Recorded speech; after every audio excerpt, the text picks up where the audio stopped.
Hi, I'm Susie and I'm your pBuzz ambassador. In this video, I'm going to tell you everything you need to know about the Melody Makers topic. I'm going to walk you through the activities and concepts contained in each of the lessons, so you might want to have a quick look at the planning documents for this topic before you watch this video. Topic overview. The musical focus for the Melody Makers topic is pitch. As we discussed before, the main problem you might have with this topic is that when you say high and low, your pupils may think loud and quiet.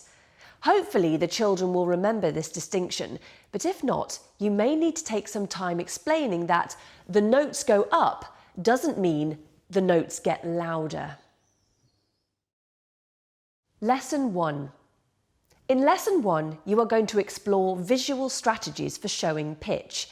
In the starter activity, your pupils will use their hand to show the shape of the pBuzz jive melody, like this. Come on and do the jive with me. In all likelihood, they will initially copy your own hand movements rather than really listening to the music. So after you have started them off, you might want to stop demonstrating and see what happens. In the plenary section, you're going to revisit last year's pitch song, pBuzz Superheroes, and this time you'll draw the melody on a whiteboard, like this. We're the pBuzz Superheroes, buzz, buzz, buzz. Don't worry too much if the pictures don't all look identical. We're just using this activity to help the pupils zone in on the melody as they listen. Lesson 2. In Lesson 2, you are going to learn the tune of pBuzz Jive on the pBuzz. Remember to sing each line first. Come on and do the jive with me.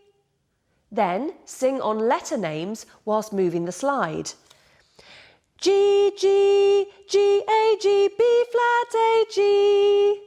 And only then trying to play the tune on the pBuzz, all at a really slow speed.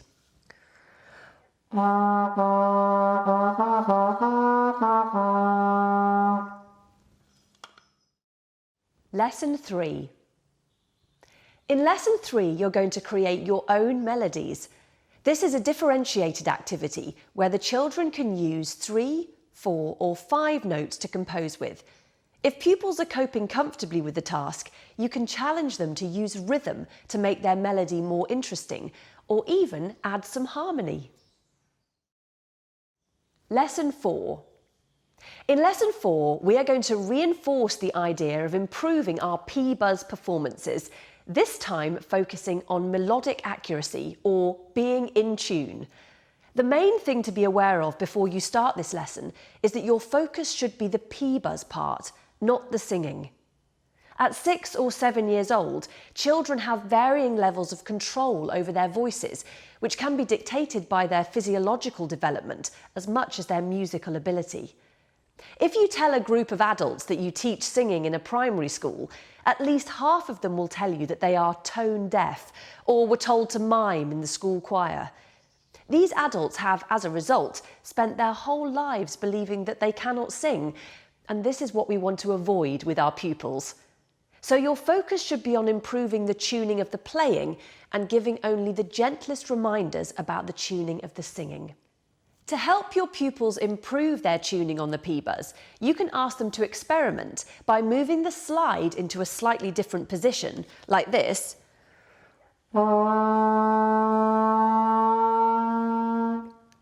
By checking that they are using their breath correctly, like this. Not like this. And by asking them to experiment with the shape of their lips, like this.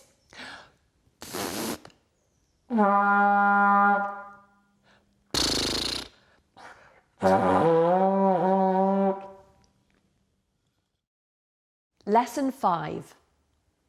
In Lesson 5, your pupils will consolidate their learning from the whole unit. The big challenge in this lesson is to see if you can play the song along with the backing track rather than the guide track. Don't worry if this goes horribly wrong. It's only your first attempt at playing without a guide, and you have plenty of other opportunities to get it right. You can go back to using the guide track at any point if you need to. So there you have it. You now know everything you need to know about the Melody Makers topic. I hope you enjoy teaching this unit to your class. Come on and do the jive with me.